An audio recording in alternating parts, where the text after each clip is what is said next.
All right. So my guest was born and raised in Dallas, Texas.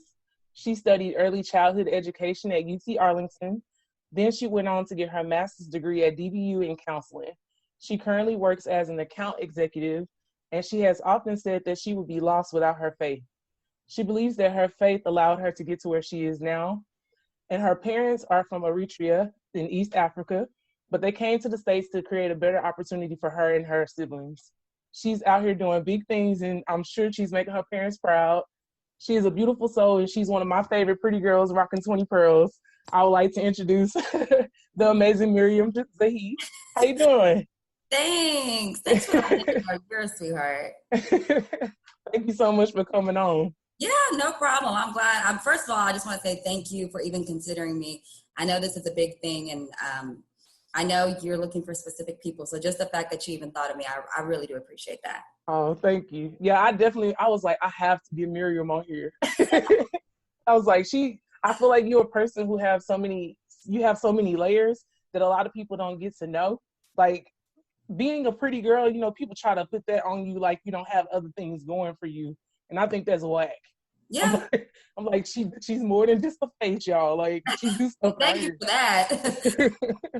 That's But crazy. I do appreciate that. Yes, there are a lot of different things about me, different aspects. So yeah. How has quarantine been for you? Um, well, at first it was kind of rough because I'm an extrovert. So I loved going into my office, being Mm-hmm. with all my work friends and just like doing stuff. But as weeks went by, to be honest, like I've accepted it and I've liked it. And honestly, like it's allowed me to even like pick up new hobbies. I Yeah. always like to read, but now I've been allowed to like get to my books that I haven't given a chance to. And I even joined a book club too. So Oh, good, yeah, it's good. allowed me to pick up new habits. So I can say it's been all right. What about you? It's been good. I'm an introvert with extrovert tendencies. Okay. So I can be social when I need to be, but I'm a Cancer, so we like to be at the house. So it's all good with me. And I've used this time to basically, of course, try to build my businesses up. And I don't know if I told you, but I'm going to be releasing another book in the fall. Oh, I lost two books when my computer crashed, so I had to rewrite those books. I'm sorry. It's okay. But I'm I looking wrote it. forward to that. Good for you. Thank I'm you. gonna have to, as soon as it drops, I'm gonna have to pick it up.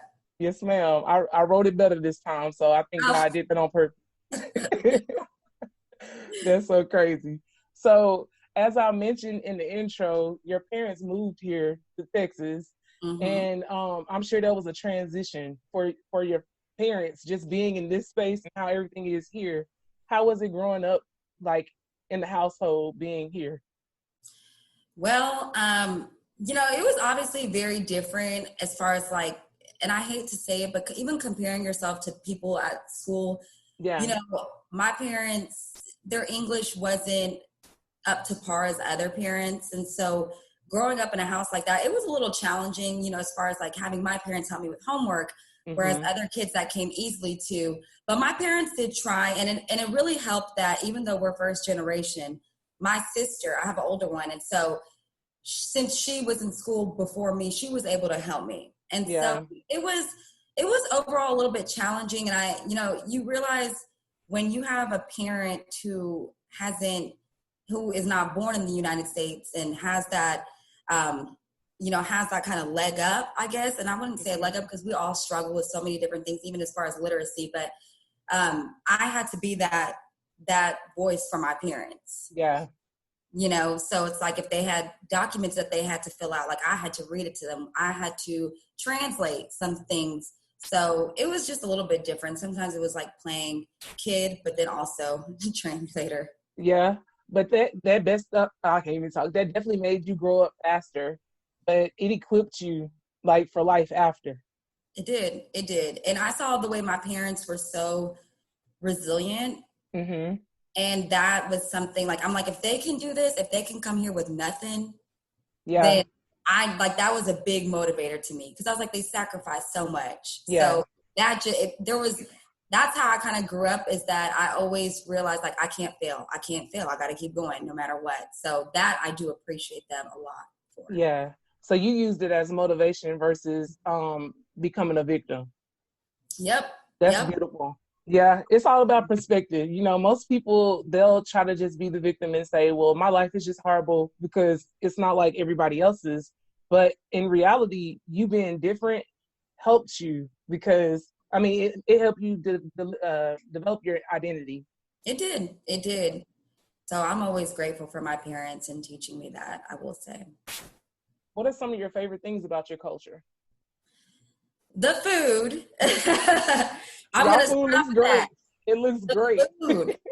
Yes. I mean, I've never met anybody who doesn't like the food. And it's so spicy, but definitely the food. I like the music, the dance. But I'm going to say that one of the things that I love the most is, and I've realized this when everybody immigrated to the United States, Uh-huh. they have always remained close. And so, anyways, we ended up going to Oakland at the beginning of the year, or at the beginning of this year with my parents. And it was just, I love the cohesiveness of our culture. It doesn't matter where you are in the United States. Like when we were in Oakland, there was just an immediate connection, even though I didn't meet any of these people before. Right.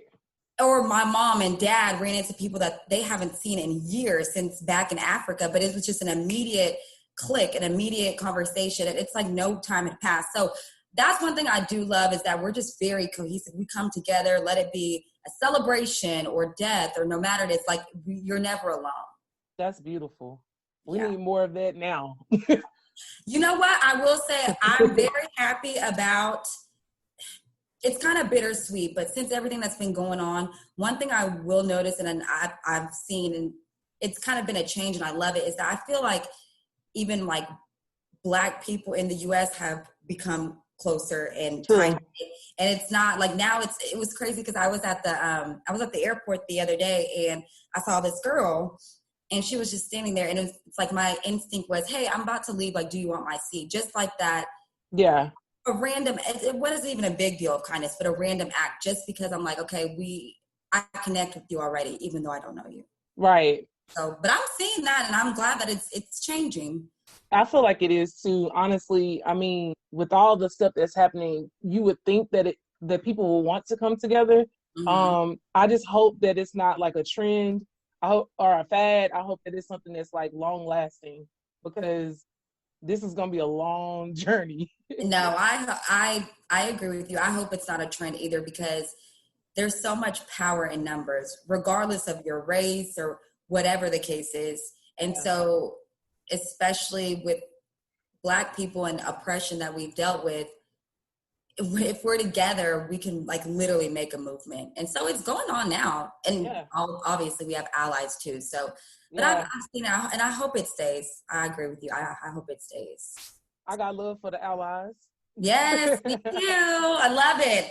It was so good. I went to the protest. I wouldn't advise it to everybody because COVID is still out there. Yeah. Really.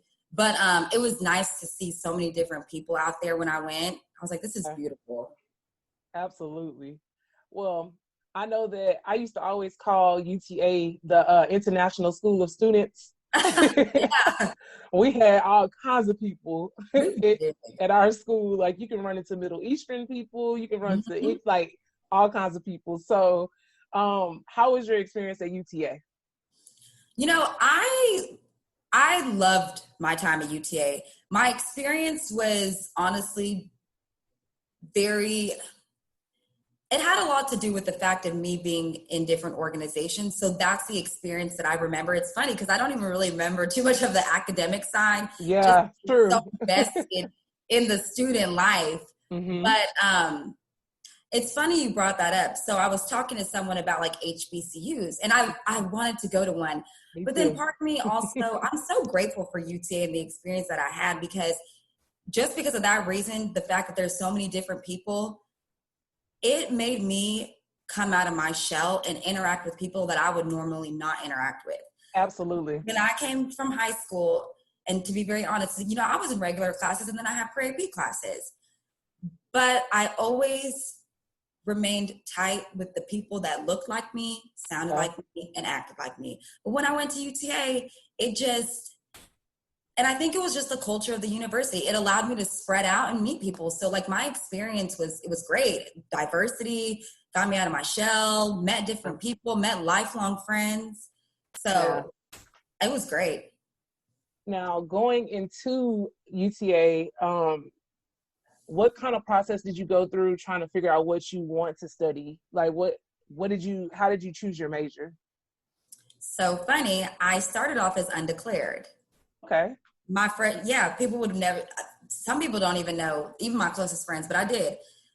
I did not know what I wanted to do. And so deciding what I wanted to do, I took a lot of like strength tests and like career assessments and like what I would want to do. Uh-huh. So I'd use that. I compiled that data, but then also my passion. So I always loved kids and I know I wanted to do something that dealt with kids. So yeah, my passion is what drove me to what I wanted to study. Okay. So, about how old were you when you realized that though? Was it just when you got to college or just being exposed? Like, how old were you? Do you remember? Yeah, actually, I wanted to be a teacher since as little as I could remember. And it was in high school when I did this co-op program, I believe. I don't know what the actual word was, but we would do student teaching once a week. And so that had always been in the back of my mind. So That's when good. it came down to choose something, that's why it wasn't so hard. But I also did face a lot of challenges that came in the way as far as deciding what I wanted to do because, sometimes, like my parents came from Africa. So when they're like, are you going to be a doctor? Are you going to be a lawyer? Are you going to be an engineer? And I'm like, right. I don't want to do that. That's true. Yeah. So I just went with what I felt since I was a child. I wanted to teach. That's so good to say because a lot of people feel that pressure to be whatever their parents wants them to be. And I'm like, at the end of the day, you have to go through the process of making that happen. So you need to choose something you love versus the money. Like 100%. And that's one of those things that I always try to tell young people today is, yes, do whatever to make your parents proud, but make yourself happy and proud too. Yeah. And I'm just being very honest because your parents aren't going to be the ones showing up to work every day. Nope. Our class. Let's just be exactly. real. So you got to do what's going to be of interest to you. And then if it changes, like with me, if it changes, allow it to be your change, not someone else's, Right. And I would also say get a degree that holds some sort of value too, because I think that's another mistake that I've seen my friends made or anything. It's like coming out with a degree that can't, like, it's really crazy the way degrees work. Yeah, it's true. I was just about to ask you, what are the 3 things you would tell somebody, tell a student to focus on in school, but you gave us 2 already. What? So I don't repeat them. You said choose a degree that has some value and choose what benefits you as well, like that makes you happy. So something else I would say is have a plan. Yes. Have a plan. And that can tie into so many things because I would also tell a young adult going into college to set attainable goals, but I feel like that's also a part of a plan, but having a plan. Because I feel like a lot of times people come into college and there really is no plan. Some people don't finish till the end. Some people do. Some people take longer. And those are all, here's my thing. At the end of the day, if you get to the finish line, it doesn't matter how you get to the finish line. Just get there. Just get there. Just get there. But at the same time, I think that sometimes we can get off track in a negative way. So we always just have to remember there's a plan to this. Like there's an end goal, Absolutely. Yeah. So, because college is a whole brand new chapter in your life. Yeah. It's the place where you learn, where you kind of grow into an adult. Like you're going to be challenged. Everything you believe will be challenged. Yes. Seriously. What would you say was your biggest challenge? In college? Saying no. That's a good one. Something that, we struggle even after college. I mean, yeah. It's something in life, and it comes, in so many different forms or in different scenarios. It could be something as simple as someone saying they want to study with you, but you study best alone. Yes. It's okay to say no. No. Like, or if it's on the party end, because we all know college is social. If We you had know fun. you got class, I know. Work hard and play harder. People who know me know I love to play hard, but I work hard too. Yeah. So if you know there's a party, say no. That's the thing, is people are so scared to say no, but I realize saying no is the best thing that you can do for yourself. Yes. And you just have to do it, because if you are not good for yourself, you are not going to be good for anybody. And that's serious. Absolutely. Saying no is important. Like, it's setting boundaries. I think Mm-hmm. a lot of people think being disciplined is like restricting you, but it's really giving you freedom, because it unlocks all that hidden talent and power that you have, and it also keeps you focused on what you need to attain. Yeah. So And it's discipline is great. That was a challenge. That was a major challenge for me, Yeah. But that's what I could, if I could go back, I would definitely have said no to some things. Yeah, I agree with that, because I felt like I said yes to a lot of things that I shouldn't have to. So we all do. We're still learning. I'm still learning now, even as an adult. So yeah, I feel like it never changes though. Like, we're gonna always be students. Even though we're not inside of the school structure, we're still students, and we're learning about life. So one of the biggest things I feel that we struggle with in life is managing money. We're trying to keep up with the Joneses, or just trying to be something that we're not. So how has that transition been for you, like after college, life after college? Oh my gosh. I mean, I love this topic, because after college, you're excited, you go into your job, but you have all the student loan debt. Yeah, so you do. The experience out of college was not what I expected. I thought I was going to start my teaching job, make money, and I was going to be set. Yeah. I'm not joking.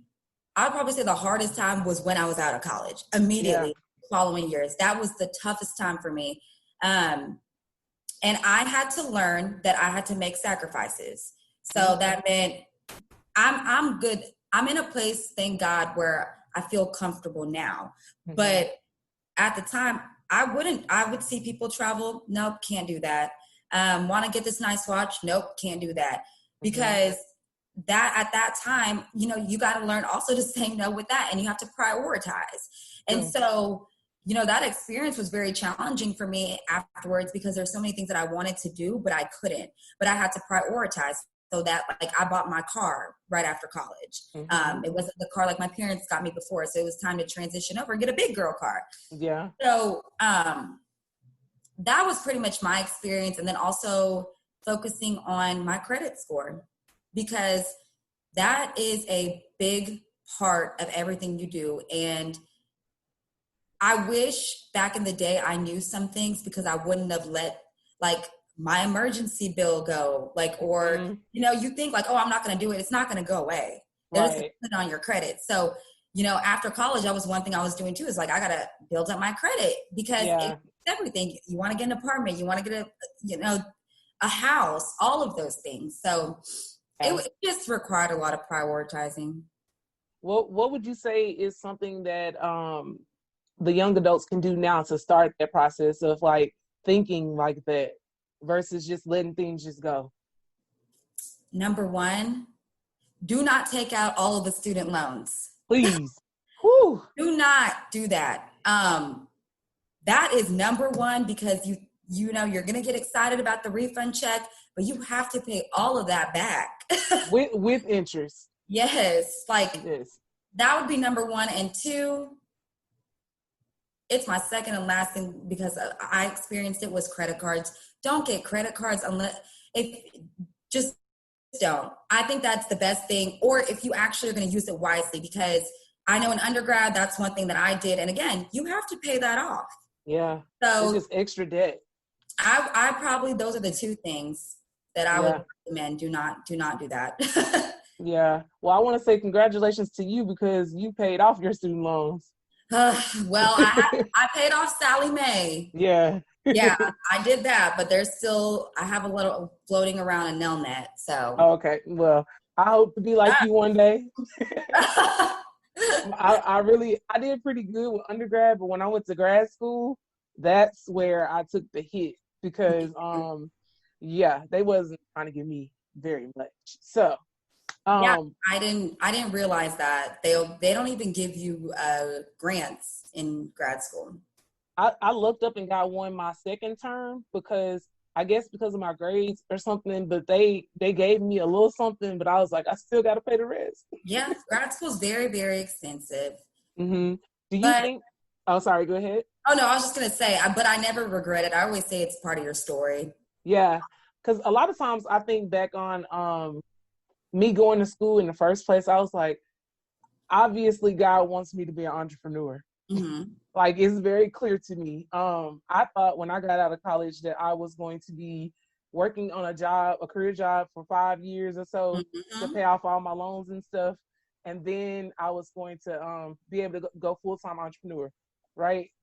Didn't happen. I didn't get an interview or like I have not had a real professional job. I would say I haven't had that yet. And I'm 33 today.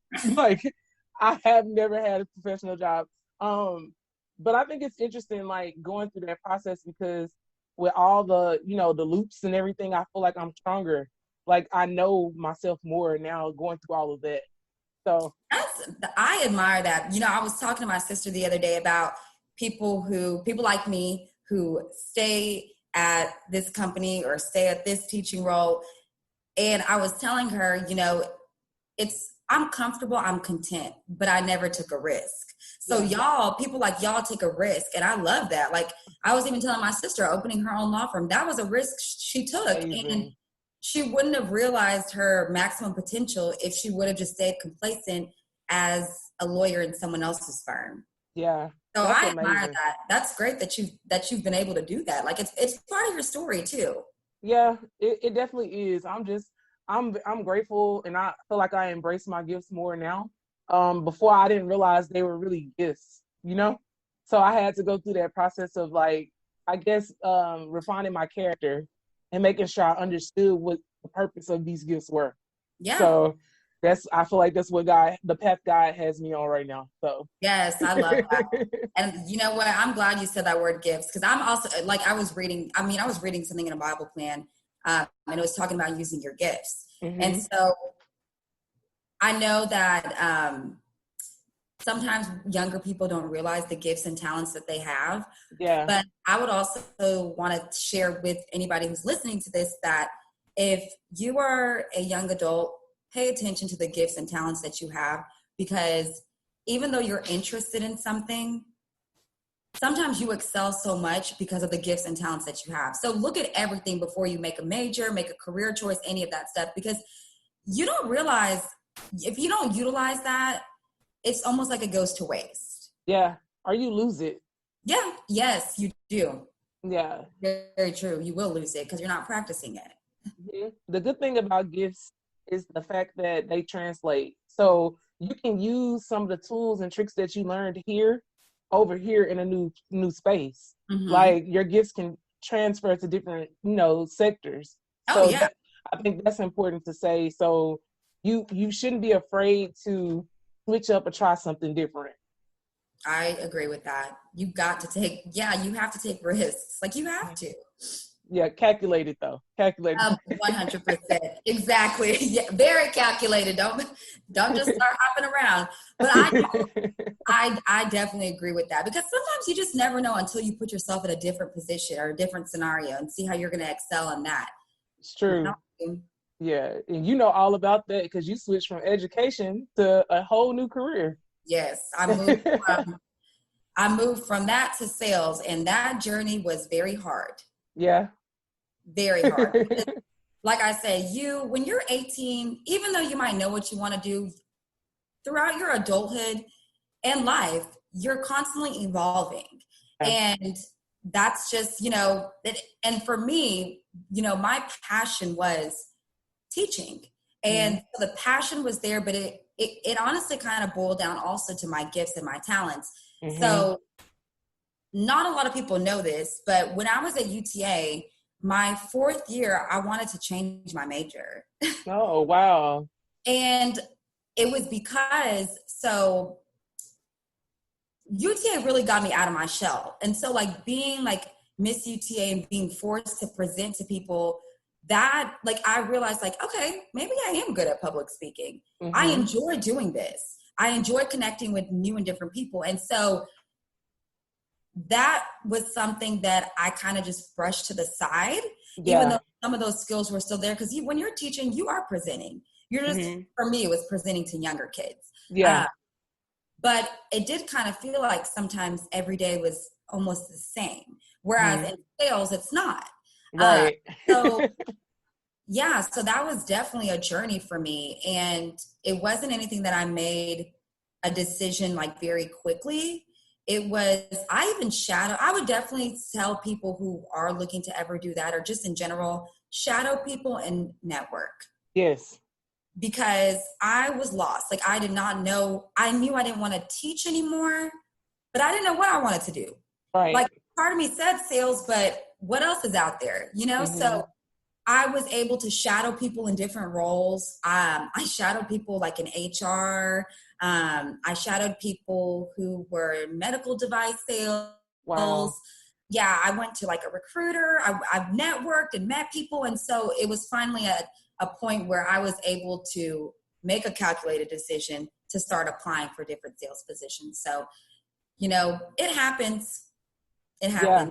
Yeah, it definitely does. I mean, I feel like it's important that you're able to pivot whenever something shifts and you want to do something different. That's important. But the key thing she just said, y'all, is she did a whole process. she vetted it out first before she was just like, I'm switching today. Like I think with our youth, it's like they're so used to having so many options, especially with like social media and just like the internet world, period. Like they're used to having options quick. So in their life, when they're making major decisions, they don't implement a process at all. Like I'm like, well, it's funny because I was reading an article on millennials, how they switch jobs so frequently, like versus we like, do. and I don't know what it is, but it's just like millennials and on. We're not scared to walk away from something if we don't like it. And so I will say that as long as you come up with a plan to make moves, do it. Yeah. But give things a chance too. Yeah, definitely. You know, because not every job is perfect, y'all. You know, you're going to work for people that you may butt heads with. You may work with people who may not treat you with respect or give you, you know, the accolades that you deserve for your hard work. But before walking off and leaving, always come up with a plan. Yeah. And don't let other people determine how you view things either. So I think it's important to have a good circle around you, support group, and have like-minded individuals in your circle. So I wanted to ask you, what are your 5 non-negotiables when it comes to relationships or friendships? One is loyalty. I would definitely say loyalty, and this all might kind of go hand in hand, but loyalty, respect, forgiving, openness, and then this might be a little controversial, but Christian. Yeah. And that's not a big deal because I have friends of different type, but the reason why I always say that is because, and it just comes with morals, but it could be any religion. I just know that I've found the older that I've gone and, you know, I have Bible groups and things like that. So it just happens that my friends are that way. Yeah. But not a non-negotiable, but a lot of the morals that were instilled in me were because of my upbringing in the church. So forgiveness, all of those things kind of went hand in hand for me. Yeah, definitely. I agree with that wholeheartedly. I feel like if we don't connect on that spiritual level, like foundation wise, we probably won't stand the test of time anyway. No. And crumble. And I like to pray for my friends. So like I said, you don't have to be, but if you are, like we vibe on that Yeah. connection as well. Like I pray for all my friends, all my family. So Yeah, absolutely. Sometimes God places us in people's lives, mhm. like to like be that bridge to be like, look, you're gonna see the God in me, because Yes. we are. Sometimes they only see the God in us. Like we may be the only gods they see, you Yeah. know. So it's important for us to live a certain type of way so that they can see Him in us, Yeah, to accept absolutely. Him for this themselves. Would you say that your relationship with God and your family is what brings you balance in your life, or is that like a part of it? What would you say for that? I would say 100% it's a part of it. Um, my life, so my parents absolutely, you know, like I said, they're a big part of my life. Even now, it's crazy. Like I've never left Dallas. They live 15 minutes away from me. I'm always popping in on them. So, Mm-hmm. um, and my relationship with God is very important to me and does give me balance because, you know, like I told you, I would be lost without it. I don't Yeah. wake up every day chipper, ready to go. You know, there Right. are some days where I'm down. Like sometimes it might be for no reason. Yeah. I'm stressed.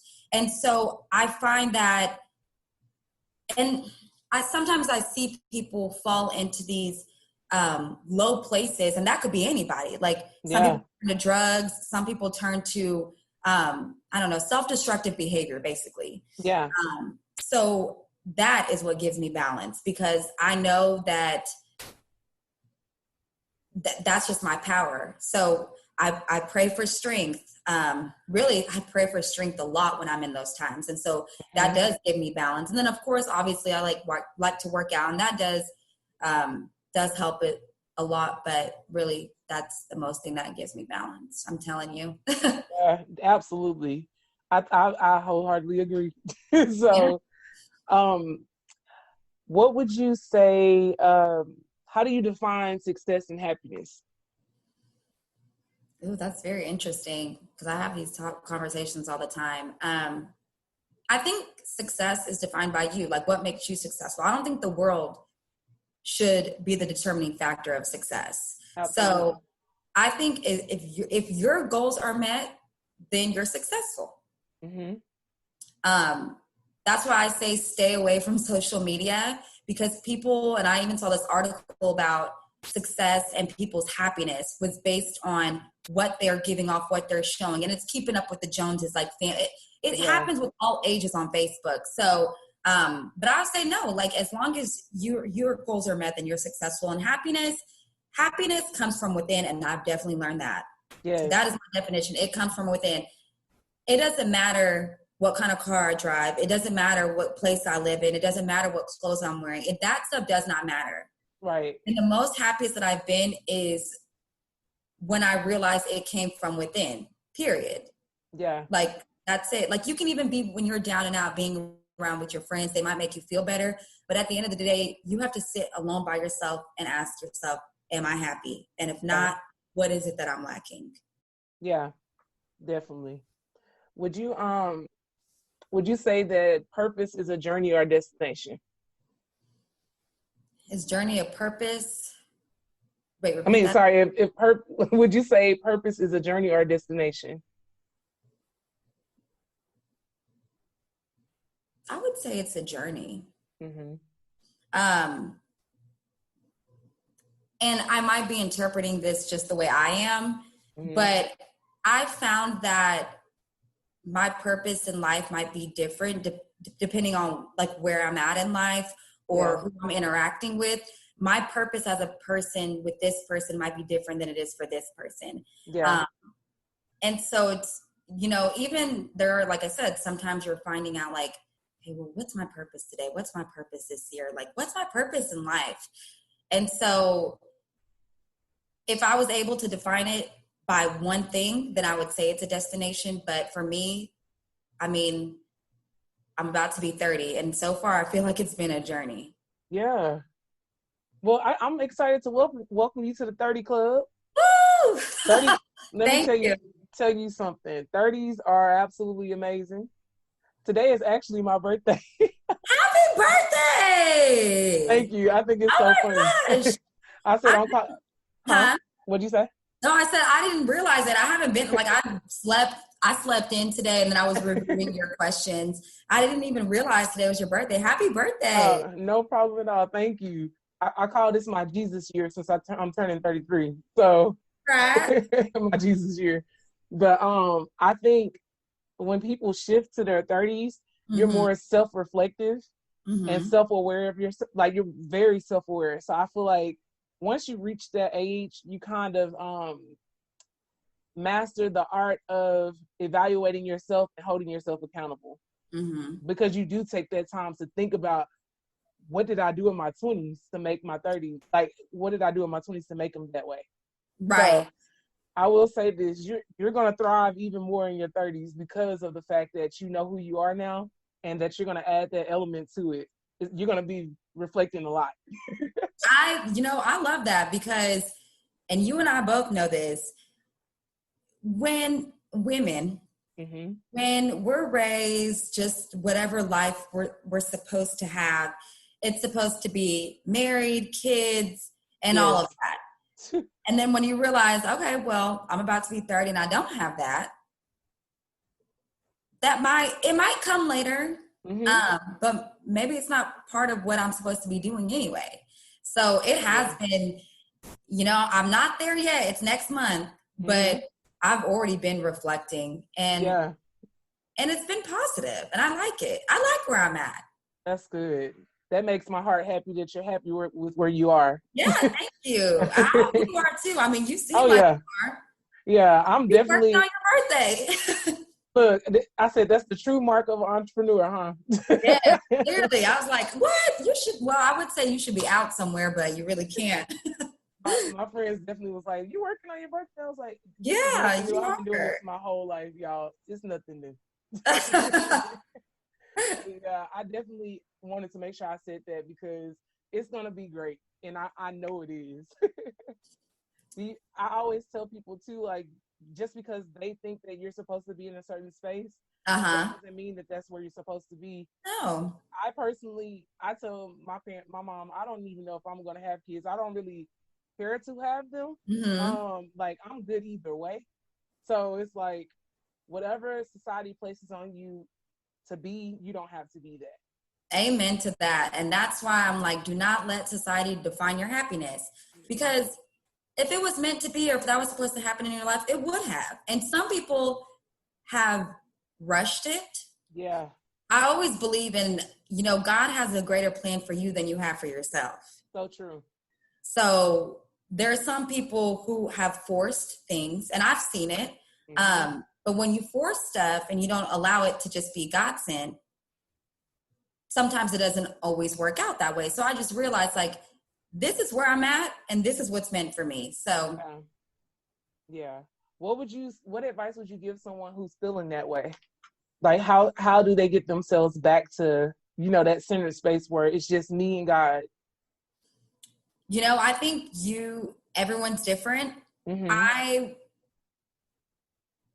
One thing I would recommend or tell someone is to take a step back and be alone for a second.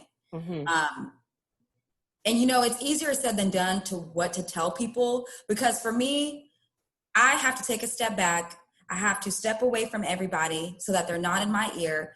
Focus on, I'll do a Bible plan, or I'll read something. And to me, that's how I would handle that. So I think you have to figure out, or even identifying and going back to, why do I feel this way? Exactly. You have to ask yourself, why is it that I feel this way? And then go back, and even if you have to jot it down, like write down what makes you happy, because clearly you've lost sight of that and you're starting to compare.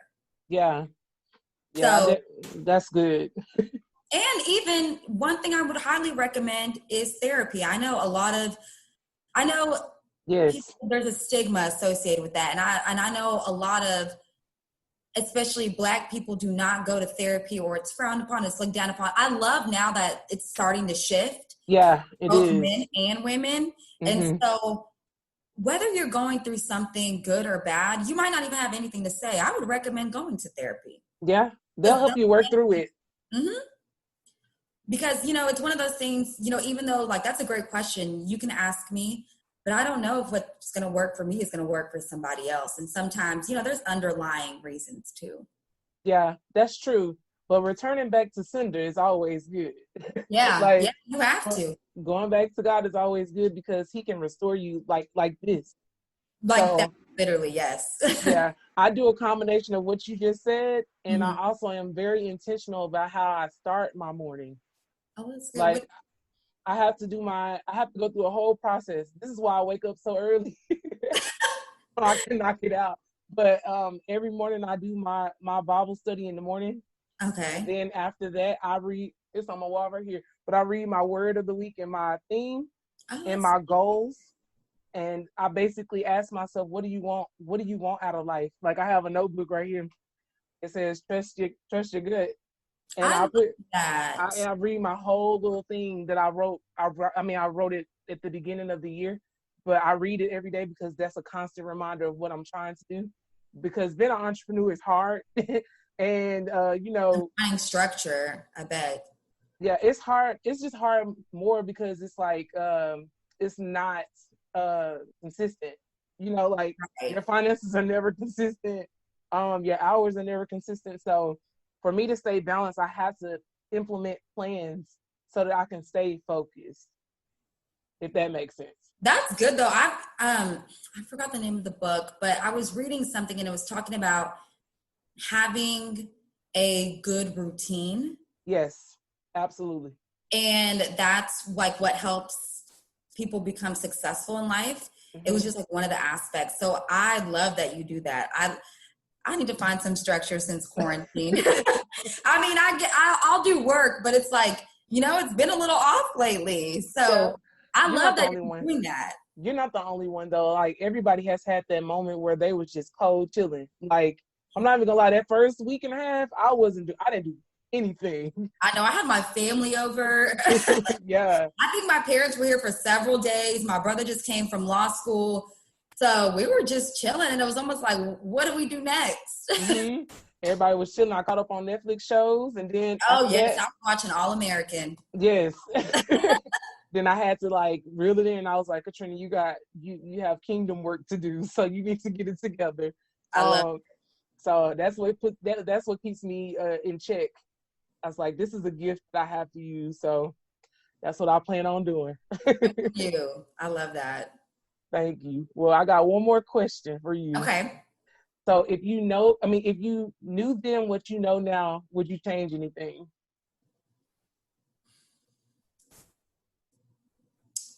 Would I change anything? Mm-hmm. Yes, I would say really more so the financial things. And that's probably the biggest thing Yeah. is that's it. Because that's like the only everything else I wouldn't change, but that's just the biggest thing. Like if I could tell that to anybody else who is like the whole don't take out student loans, don't, everything's going to catch up to you. Yeah. And you might get to a point where you can't fix it. Yeah. I've seen people to where they can't fix it. So, luckily I lived, I learned, and I'm blessed now and I'm happy that I was able to handle all that stuff. But I would just tell young people that do not spend anything that you don't have. Right.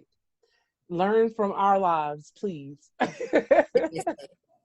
That's the whole point of us having these conversations, just to share our perspective and give the little gems that we do have, and hope God will continue to like bless everybody Yes. through everybody. But yeah, well, I appreciate your time, man. No problem. Thank you. Thank you so much for considering me and having me. And I want you to take the rest of the day off to celebrate. Okay. I got one more episode to do, and I'm gonna be done. Okay. Good. Okay. Just checking. Well, thank you so much, and I will talk to you later, ma'am. All right. Bye. Thank you. Bye.